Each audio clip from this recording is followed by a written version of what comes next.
Ei pessoal, já vimos um monte de coisa nessa disciplina. Já vimos listas, já vimos tuplas, já vimos arquivos, já vimos dicionários, já vimos recursão. Vocês já arrancaram todos os cabelos que vocês tinham conservado nessa quarentena. E agora chegamos no último tópico da disciplina, que é técnicas de busca e ordenação. O que a gente vai fazer? Buscar e ordenar elementos em uma lista.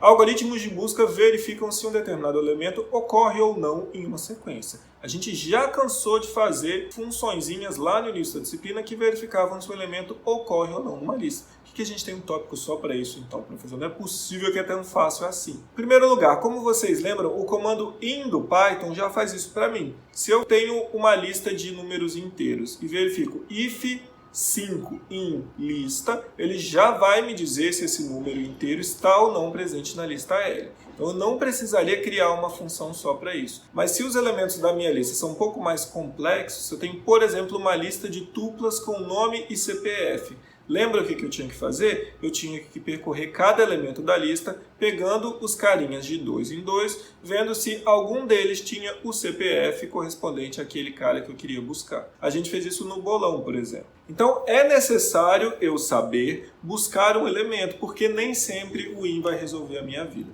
E como é que eu busco um elemento? A forma mais simples é eu basicamente percorrer todos os elementos da lista, verificando se o cara está lá. Então, se eu tenho uma lista de tuplas, eu quero fazer uma função que busca se um determinado elemento x ocorre na segunda posição de alguma das tuplas de L, o que eu faço? Def busca de x em L, para cada elemento em L, se o elemento na posição 1, porque se eu quero o segundo, é o elemento na posição 1, for igual ao x, return true.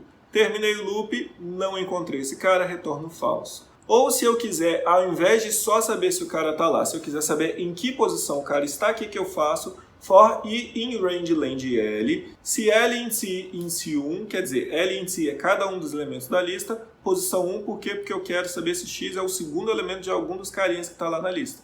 Então, se L em si 1 for igual ao x, retorno i. Se eu terminei o loop e não encontrei o cara, eu posso retornar, por exemplo, menos 1. Porque se eu estou retornando a posição que o cara está, retornei menos 1, não existe posição menos 1. Então lá fora eu iria deduzir que o cara não foi encontrado. Esse mesmo algoritmo poderia ser feito de forma recursiva. E aí para isso eu teria aquele segundo parâmetro que vem com um valor padrão, igual a gente tinha feito lá na função de permutações. Então def busca 2. Vai receber x, L e pos igual a 0. Se pos é igual além de L, quer dizer que eu terminei de procurar, vou retornar menos 1. O cara não estava. Caso contrário, se o cara que está na posição pos for igual ao x, eu retorno quem? Retorno pos. Caso contrário, eu retorno recursivamente o valor dessa mesma função busca 2, só que aplicada para x em L com pos igual a 1. Ou seja, pos vai ser 0, 1, 2, 3, 4, 5 até o tamanho da lista. Então eu vejo, se o cara é quem está na posição 0 da lista, retorno 0. Caso contrário, eu chamo a função para pos igual a 1. E aí lá recursivamente, o que eu vejo? Se o cara for o cara que está na posição 1, retorno o cara. Se não, retorno o resultado da função. Se isso for sendo feito várias vezes, e em nenhum momento eu encontrar algum cara na posição pos que seja igual a ele, o que eu vou retornar? Eu vou retornar menos 1. Porque no final, pos foi todos os elementos possíveis. Quando eu passei do último elemento, ou seja, quando pos é igual a além de L, lembra que eu vou de 0 até além de L menos 1. Então quando eu cheguei no cara que está depois do último, quer dizer que eu percorri todos da lista, não encontrei ninguém, retorno menos 1. E vou retornando menos 1, retornando para todas as chamadas recursivas. E no final eu tenho a resposta final da função. No pior caso, se eu tenho n elementos, quantas buscas eu vou fazer? N. Quantas comparações eu vou fazer? N. Se eu tiver 1 milhão de elementos, no pior caso eu vou ter que percorrer a lista 1 milhão de vezes, verificando se o cara está lá. Essa é a busca sequencial. Existe também um algoritmo chamado busca binária, que é mais eficiente que isso. Que talvez se eu tiver 1 milhão de elementos, eu consigo dar a resposta fazendo apenas 20 comparações. Só 20, professor? Mas como? Para que esse algoritmo funcione, a gente precisa considerar que a lista está em ordem. na ordem do cara que a gente quer buscar. Então pensa, por exemplo, que eu tenho uma lista só de inteiros. Eu tenho os elementos 1, 2, 7, 9, 20, 28. Não importa quais são os elementos, só importa o quê? Que eles estão em ordem. O que eu vou fazer se ela está em ordem? Eu vou lá no meio da lista. O cara que está lá no meio da lista é quem eu quero? Se for, eu já posso retornar aquela posição, já sei que o cara está lá. Se não for, ou eu vou continuar procurando ele na metade da esquerda ou na metade da direita.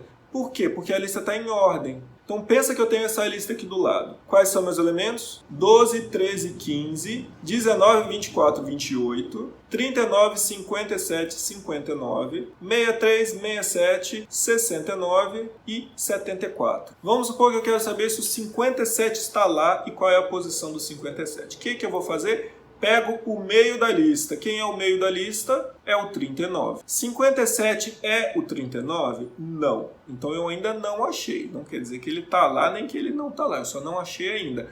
Porém, 57 é maior que 39. Então eu já eliminei metade da lista. Metade dos caras abaixo do 39 eu não tenho que perguntar se eles são 57. Por quê? Porque a lista está em ordem. Então eu já cortei metade do trabalho. O que eu faço agora? Tem que ver o meio da lista que sobrou. Qual é o meio da lista que sobrou? É o 63. 57 é igual a 63?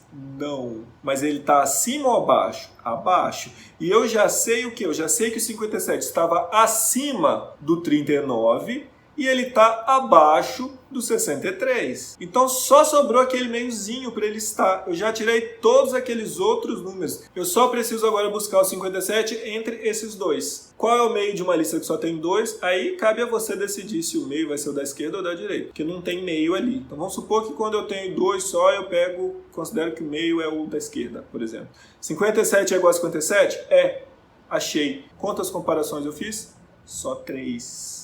Com quem que eu comparei o 57? Eu só comparei ele com 39, depois com 63 e depois com o próprio 57. Eu só fiz 3 comparações para achar o carinha numa lista com 13 números. Sendo que o pior caso antes era qual? Era 13. Era eu ter que percorrer todos os 3 elementos para achar o cara. Como que é o código da busca binária então? Busca binária recebe X e L. Eu quero buscar o elemento X na lista L. Começo dizendo que esquerda vale 0 e direita vale além de L menos 1. São aqueles limites. Eu posso chamar de esquerda ou de direita, posso chamar de início ou de fim, tanto faz. E aí, enquanto a esquerda for menor que a direita, eu vou fazendo o quê? Eu vou pegar o meio, vejo se o cara está no meio. Se tiver no meio, eu achei a resposta. Se não tiver, ou eu trago a esquerda para cá, ou eu trago a direita para cá. E aí eu vou diminuindo a faixa de elementos da lista L que eu tenho que encontrar. Então, meio recebe esquerda mais direita dividido por 2, divisão inteira. Se L na posição meio é o X, é o cara que eu quero encontrar, retorno quem? Retorno meio, que é essa posição do cara que eu encontrei. Caso contrário, se L na posição meio, o cara que está lá no meio, for maior que o X, então o cara que está lá no meio é maior que X. Então se X existe, ele está à esquerda dele. Então eu faço que direita passa a receber quem? Meio menos 1. Por quê? A lista ela ia da parte da esquerda até a parte da direita inteira. Agora a direita vai estar onde? Vai estar antes do meio. Então eu só vou fazer isso de novo dentro do meu loop, dentro desses numerozinhos que sobraram aqui.